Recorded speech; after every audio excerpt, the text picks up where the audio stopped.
கேளுங்கள் என் குழந்தைகளே, வாழ்வின் அடித்தளமே கடமைகளை உணர்ந்து செயல்படுவதில்தான் உள்ளது. அந்த அரும்பெரும் கடமைகளை இதோ உரைக்கிறேன். தென்புலத்தார் தெய்வமும் விருந்தொக்கல் தான் என்றாங்கு ஐம்புலத்தாறு ஓம்பல் தலை. இக்குறளின் பொருளை ஆராய்வோம்.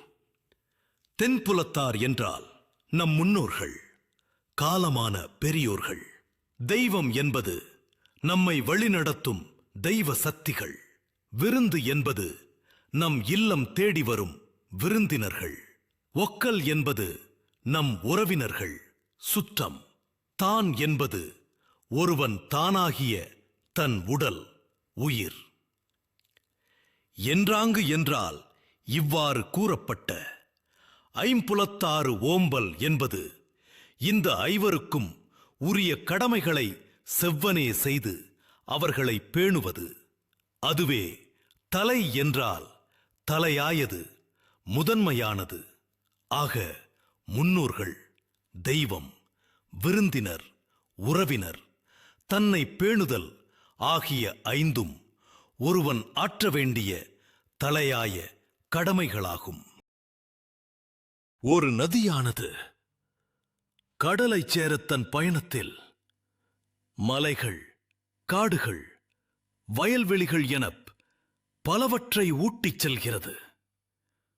ஒவ்வொரு பகுதியையும் அது வளப்படுத்தியே செல்கிறது.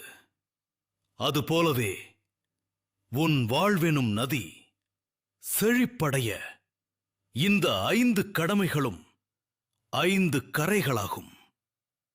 இந்த கரைகள் வலிமையாக இருந்தால் மட்டுமே உன் வாழ்க்கை 6 தடையில்லாமல் ஓடி ஆனந்த கடலைச் சேரும்.